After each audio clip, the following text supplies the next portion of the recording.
All right, well, good evening. It's good to be with you all tonight. It's good to hear your voices and to spend some time with everybody. We want to welcome everyone here tonight, as well as those who are worshiping online with us as well. I hope that everybody's having a good week. I hope that you were able to stick around on Sunday for our fifth Sunday luncheon. It was a great time. For those of you who weren't able to, we missed you there. And if you want to spend some time in fellowship with our church, if you missed this last Sunday, you get another chance really quick because we have this coming Sunday our park night on October the 6th, Sunday night at the park. And we hope that if you want to spend some time with family and friends and in prayer as we think about how we want to approach our God and what we want to ask Him for the coming year, I hope that you'll be able to join us for that. And of course for some food as well. We're really excited for that time together. And I ask that you make it if you can. Have any of you, and I don't know if it's just me, have any of you ever been like really startled? Like to the point where you like jump, right? So thinking like this, I'm going to talk about getting so caught off guard that like maybe you'll be able to relate to this, maybe you won't, but like it's a physical reaction, right? Like you just like can't help but react in a certain way. Maybe you've been to a haunted house or something like that, and someone jumps out and scares you. That's not a good time. I wouldn't recommend it. Or maybe you've taken a bite of food that was too hot. I know some of you are really measured, and you like make sure that the food's not too hot before you stick it in your mouth. For the rest of us, sometimes you stick a bite of food in your mouth and it's too hot, and you like woo woo like or like you do that really fast. You know what I'm talking about? You have a reaction to it. It's frightening almost. Maybe you've had a bad dream. And you like wake up sitting up in your bed shouting about it, right? Or maybe you're someone who's been woken up by someone who was nearby who was shouting in the middle of a dream, and that was also startling. I don't know. Maybe you can think of something like this that's happened to you. Maybe there's been something that has startled you. I want you to know that I am the most easily startled person probably in this auditorium tonight. My friends, when I was growing up, they would walk around a corner. We would walk together to those back doors, if you will, and they would hide behind the door, and I would watch them do it, and I would walk out, and I would still jump. Like, I'm a very easy to jump kind of person like that, I guess. I don't know. Please don't try this whenever we finish tonight. I remember me and Kinsey were hiking a few summers back, and we were on a trail, and everything was going great. It was beautiful. It was a nice day out. The weather was perfect. And while we were doing this, a small snake, I mean, like we're talking maybe this long, a small snake slithered across right in front of me. The problem was I didn't see it until my front foot was actually already over the top of it. So by the time that I saw it, it was behind the foot that I had stepped over it with, and it was in front of the foot that was behind it. And it was quite the startling experience. I can tell you that the people on the trail around us got quite a kick out of my reaction. They were laughing loud enough where I could hear them. I don't think that they believed there was going to be someone who could jump over an 8-foot fence on the trail with them. But if you watched me, like that's about how high I feel like I jumped. If only there had been a snake on the basketball court whenever I was in high school, they might have called me Michael Jordan. I don't know. Of course, you have to be in bounds to play basketball. And I wouldn't have been if there was a snake on the court. I get really nervous about these kinds of things. And of course, maybe there's something that you're terrified of too. For me, it really is snakes. Like I am just deathly afraid of snakes. I'm scared of them whenever they move toward me quickly, or like when I find them unexpectedly. I'm fine with them when they're at the zoo or when they're like far away and you can see them off. But even still, I don't like whenever I don't know where they are. If you are like me, tonight's lesson is going to be really tough for you as we look at the book of Numbers together tonight. We're continuing in our study on the book of Numbers, our sermon series that we've titled Tested. We'll be continuing that tonight. And for some of you, like I said, may be a test to sit through this reading that we're about to do together, because our story involves snakes being used to punish the people for their grumbling. So I've gone ahead and given my warning. If you don't like snakes, this story is going to be a little bit challenging for us. And I know that if I was grumbling in the wilderness and God wanted me to stop grumbling, the first thing He should do is send snakes. because it will never happen again. Like, it'll just be a one-time occurrence, right? You can imagine that this is quite the jarring story tonight. But tonight, we're nearing the end of the Israelites' journey in the wilderness, and they've really endured many tests. This isn't the first one. God has been tested by the Israelites. Will he be faithful or won't he? And he's been proven faithful. He's been found to have everything that they need. He's held Israel accountable whenever they've tested him. And last week, Stephen even talked about how God holds Moses and Aaron accountable whenever they make mistakes. And of course, he ultimately provides them with rest as well. This week, our text is found in Numbers chapter 21. And a lot has happened, even though we've only moved one chapter from where we were last week. So last week we were in chapter 20, and this week we're in chapter 21, but quite a bit takes place. And so I'm going to have a map up here on the screen for you. This is very small and kind of hard to tell, but you can see here what's going on. After the incident at Meribah, the Israelites reached out to the king of Edom. And if you can see the yellow line there, Edom is right there on the inside of the right side. Like, it's that middle section there of where the Israelites are actually going to journey. They asked the king of Edom, hey, we're trying to get somewhere. Could we please pass through your land? We don't want anything from you. We won't take any food. We won't cause any trouble. We just want to pass through your land. And the king of Edom says, absolutely not, no way. And he sends an army to stand there to make sure that the Israelites don't try to cross into their land. This creates a problem for the Israelites because they were really hoping that they could cross through Edom, and now they're going to have to add quite a bit of time to their journey. So Israel turns south, and they're going to go that direction to get to where they're trying to go before they enter the promised land. But before they can get there, before they can turn and start on their journey, two important things happen. The first one happens at the end of chapter 20. Aaron, the brother of Moses, is called to go up on the mountain by God, and he is about to pass and be called to rest with his ancestors, as the text would put it. And so Aaron is going to die. And this is going to leave Moses now. If you remember from last week, Stephen talked about how Miriam, his sister, had just died. And now here's Aaron, who's also going to die. And it leaves Moses in a spot where, of his siblings, and really it's getting to a point where of his generation, he's kind of the lone voice, the lone figure. So that happens. And the people actually mourn Aaron for a month. Like, they stay at the foot of the mountain for a month, and they mourn after Aaron passes. The second thing to happen, and this happens at the very beginning of chapter 21, is there's a Canaanite king who's actually, and that's that weird arrow that goes up to the right from Kadesh Barnea. It's that weird one. There's actually a king who's a Canaanite who hears that the Israelites are in this place, and he goes down and he attacks them. And he captures some of the Israelites and takes them back to his lands. And the Israelites ask God at the beginning of chapter 21, they say, and this is a quote, if you will deliver these people into our hands, then we will totally destroy their cities. God, if you'll be with us, we'll go and we'll deal with them right now. We're not going into the promised land yet, but we'll go back and we'll take our people and we'll beat them if you'll give us the strength to do it. And God does. He listened to their plea, and they go and they destroy the cities of Arad. And they actually name the place where they do this. In the Hebrew, the meaning of the word is destruction. Like, that's what they call this place. So there's been quite a bit that's been happening. And all of this is to say that we are, in fact, nearing the end of the journey for God's people on their way in. If you follow that map, you go down around the south of Edom, and you come all the way up, and you see the word Moab there right in the middle of the map.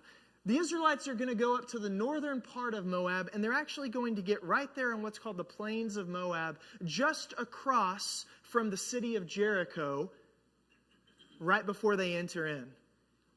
All of that journeying, all the way around and up into the plains of Moab, is going to happen by the first verse of the next chapter. Numbers 22, verse 1, starts with the Israelites having already defeated two of the kings of the Moabites, and they're up there all the way at the top. So we're going to go a long ways geographically in just one chapter tonight. But it's a story that happens while they're on their way that we want to talk about.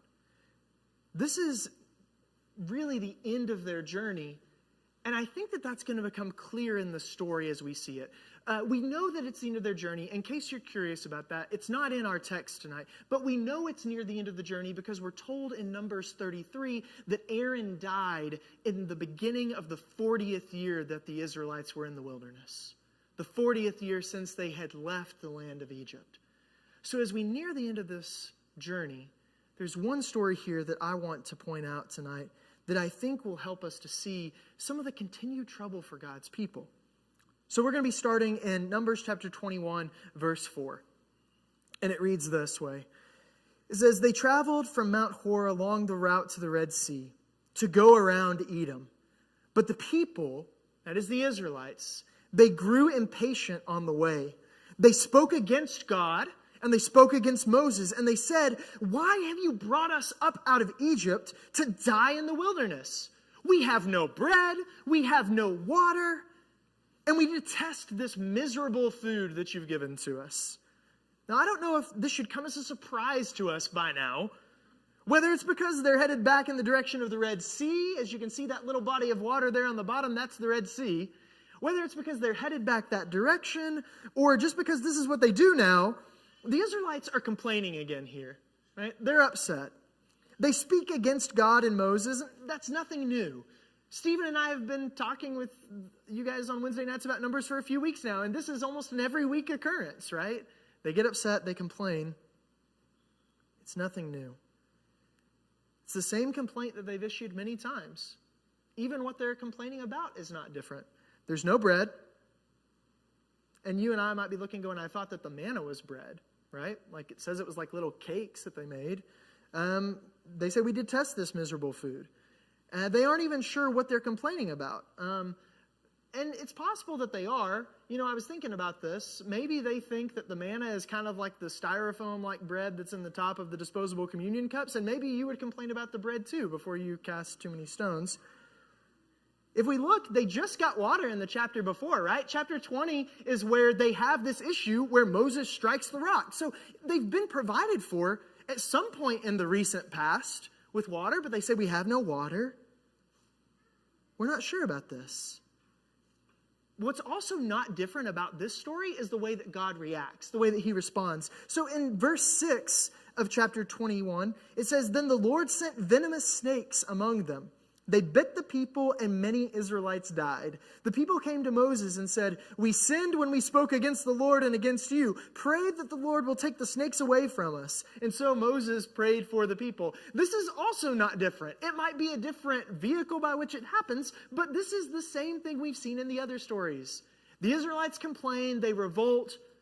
We could interpret that word as rebel. And God responds with judgment. This time it's venomous snakes. There was a long break between when I set you up for that earlier and now, so you've had plenty of time to prepare yourself for this story if you're like me. It's hard enough for me to read those verses, but I don't even want to imagine what it was like, right? Like, what does this look like? How does it unfold? How long did the people have to endure this thing before they finally came to Moses and said, "Okay, we were wrong. Let's stop this right now"? We get almost no details. Did you notice that? It's a very short section here about what happens. And I think that that's in part because at this point in Numbers, you and I don't really need the details anymore. Right? This is not new. Israel's being tested in the wilderness and they don't like it. God is tested and he deals with unrighteousness swiftly, as we've seen throughout our study together. But something else is recurring in this story as well. Israel gets into a mess of their own making, and immediately what do? But come to Moses and say, "Moses, we've made a grave error, a terrible mistake, and we would like for you now to mediate, to intercede, to go to God and say, 'God, please take this away from us.'" It's happened before. And so if you know the outcome of the previous stories, tonight's story won't surprise you. Continuing on in verse 8, the Lord said to Moses, who's now praying to him on behalf of the people, "Make a snake, put it on a pole. Anyone who is bitten can look at it, and they will live."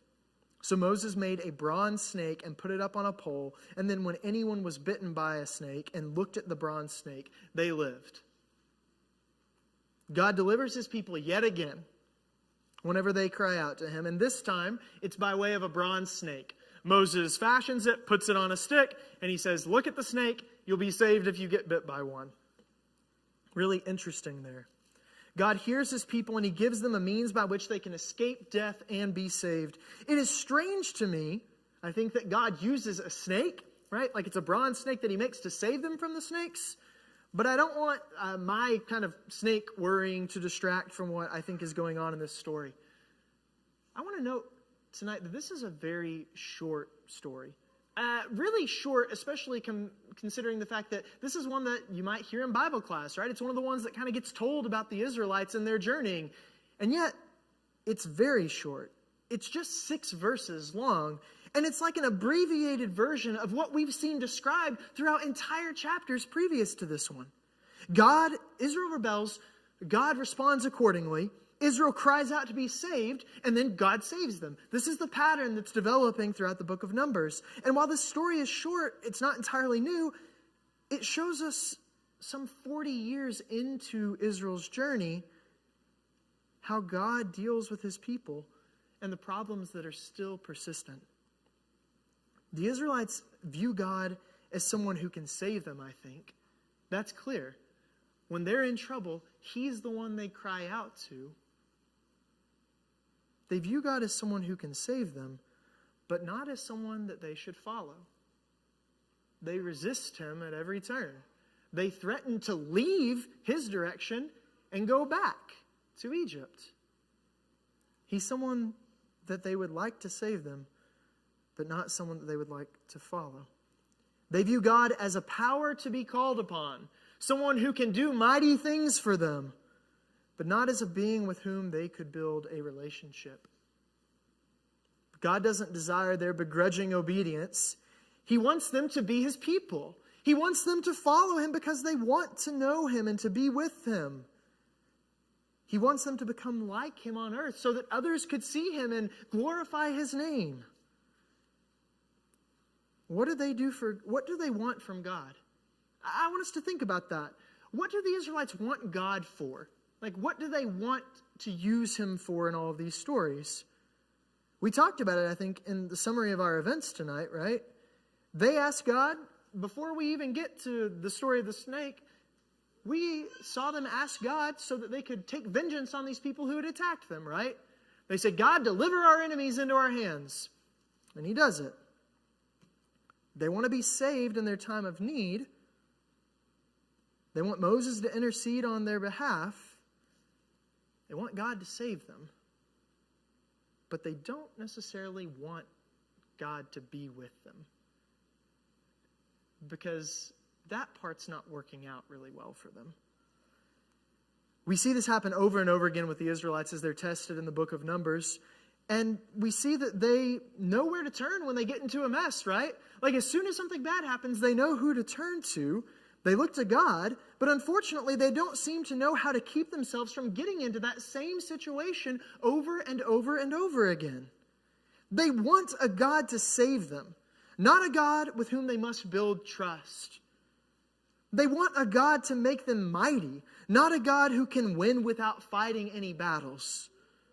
They want a God who gives them exactly what they want when they want it, not a God who provides for them abundantly, even in their times of scarcity. They don't worship God because they believe in and trust him. They don't worship him because of everything that he's done for them up to this point, or because of the relationship between themselves and their God that was made at Sinai, right? They worship him. They entreat this God because they want what he gives. The Israelites want the gifts of God, but they don't want the God who gives them. And this is a real problem for Israel in the wilderness. But it's not only this time in the wilderness that Israel struggles with this. They're tested throughout their history with this very same dilemma. Like God wants his people to follow him with their hearts, but his people only want to give him lip service. And that's true for quite a bit of the Old Testament story as we read it together. The gifts that God offers, the promises that he makes, are more desirable to his people than the God who gives them. And in some cases, those very gifts can become the objects of worship, the things that the people value even more than the God who provides them. And believe it or not, that's actually true with the bronze snake in our story tonight. And I'll show you what I mean. If you want to turn, you can look over at 2 Kings chapter 18. It's a really obscure and small note that we see here about this bronze snake. And 2 Kings 18 is many, many years later, right? Like centuries later. Israel has entered the promised land. They've become a powerful kingdom. Then they split into two kingdoms. And now they're kind of sitting on the edge of ruin. Like things are not going well. And they're about to be conquered. And this man named Hezekiah, he's the king in Judah. And he's a good guy. He's described as someone who follows God. He wants to know God. And he wants to do what God's commanded. And we don't know exactly what his motives are. But he is described as a good king. So in 2 Kings chapter 18, Hezekiah is tearing down all of these sites of worship that the people have set up all over his country where they've been practicing idolatry. And he's going around and he's tearing those things down. And he's doing this to try and help God's people turn from those idolatrous ways back to worshiping the one true God. But there's an interesting note for us in this chapter. If you look, starting in verse 3, talking about Hezekiah, it said, he did what was right in the eyes of the Lord, just as his father David had done, right? He's a good king. He removed the high places, smashed the sacred stones, and he cut down the Asherah poles. So he's tearing down all of these sites where the Israelites have been worshiping idols. He broke into pieces the bronze snake Moses had made. For up to that time, the Israelites had been burning incense to it. And it was called the Nehushtan. That word in Hebrew is kind of like a combination of what bronze serpent would have sounded like. They named it for what it was. It's a small note, just one verse here in the story of Hezekiah. But it shows us something about the way that the people viewed their relationship with their God, doesn't it? Apparently, someone had taken that bronze snake that Moses fashioned in the wilderness, and it's still here all these centuries later with the Israelites. And not just that, but sometime along the way, they decided that they actually needed to burn incense to this snake. That is, to worship it, to try and gain its favor, as if it needs to be the one saving them. We are hundreds of years removed from the stories that we've been looking at in the book of Numbers. And here's this snake, still being sought out by God's people for deliverance. From what we don't know, but they're still looking at that snake in hopes that it can save them. And this is where I think the challenge in the text, like the one that we're covering tonight, can become very real for us as well. Maybe this story isn't just one from the past. Maybe there's something that we can take from it too. You and I could read this text, and we might be even tempted to read a text like the one we've looked at tonight, and to think, man, there they go again. Can you believe it? Making the same old mistakes. They're just going to keep on doing this all throughout their time. And we might never realize that what causes those mistakes is still a power that can test our allegiance today. The Israelites in Numbers, they make the mistake of wanting what God promises without wanting God. They want salvation, but they don't want to know the one who gives it to them, the one who saves them. They will worship whatever they believe can provide for them with the things that they desire. They worship the gifts that are given to the point that those gifts become idols themselves. That's what we see. And I think that we can be tested in this way too. It's still tempting today for us to want the blessings that our God gives to us without wanting to know our God. It's challenging today to step back and ask ourselves, but I think we should, what am I worshiping? If someone else looked at my life and saw what I put my trust in, what would they see? What do I show people with my actions is what I value most in my life. This is a really clear theme in the story of the lost son, right? So that famous parable Jesus tells in Luke chapter 15. Many of you are familiar with it. We've got the one son who makes it very clear that he's not interested in being a part of his father's house anymore. He wants his half of the inheritance, and he's going to take it, and he's going to go and do whatever he wants with it. He's going to live a luxurious life where he gets to call the shots, and he can spend all of his wealth however he feels. We know that he ran out, didn't do the best job managing it, and he realized that the wealth that he wanted could not give him the life that he desired. So he went back. He went back to the one who gave him those good gifts, his father, and he was accepted back into the family, not as a slave as he had hoped, but actually as a son again. But he's not the only son in the story, right? There's another son, a brother, who refuses to acknowledge this lost son in the end. He won't view this younger brother of his as a part of his family anymore. He tells his father, look, right? He says, look, I've slaved away for you for all these years. And his complaint is, you never even gave me as much as a small goat that I could have a party with my friends. What he's saying is, I worked for you. I stayed here. I did everything that you asked me to do. I put my sweat and my back power and everything else into doing what you asked. What's it gotten me? What have you given me for all that I've done for you? He gets upset, not because the brothers come back home, but because his share of the inheritance is decreasing with every single plate that the father hands out to those guests that he's called to have this party.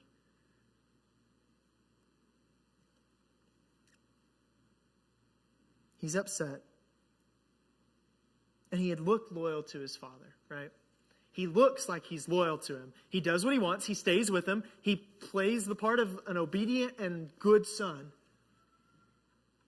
He appears to be serving his father, but ultimately he's just serving himself. He's interested in the gifts that the father would one day pass on to him, and not really as much in his relationship with the father. We see that because he's willing to risk it. At the end of the story, he's willing to put his relationship with the rest of his family in jeopardy because of his frustration with his father's acceptance of his younger brother. He didn't want to see the world, to see his brother even, the way that his father did. And I believe that the second brother in the story is the one that we may relate with more when it comes to the test that we endure in our lives. If you're here tonight, if you came to church on this Wednesday night, the chances are that you have chosen to spend your time with our Father. Like you're here because you want to be here, worshiping together, praising our God. You are happy to abide in God's house and give Him your time most every week. The question for us is about our motives. Why? Why are we here? What are we doing here on this Wednesday night together? What do we want? What do we desire? Is it to know God? To know and to love the things that He cares about? Is it to see the world as He sees it? Or are our motives a little more selfish than that? Do we come to God and hope that He can give us what we want from Him? Do we want the gifts that He promises to us more than we want a relationship with Him? I think these are the questions that we have to ask. But I want to end tonight on a positive note. Because the things that we discussed from the story of Israel, and we've even asked about our own stories, they can be challenging, right? It can be really hard to answer those questions that we've just put out there. And I don't want to make light of that. We can be tested like this. But the tests that we endure today do not come from our God. Not that test, at least. The test of why we're here, that doesn't come from our God. God has acted decisively. He has acted clearly in history so that we do not have to choose between Him and His gifts. Through Jesus, God has already given us salvation. And in John 3, Jesus talks about that snake in the wilderness when he's talking to Nicodemus, right? He brings that story back up.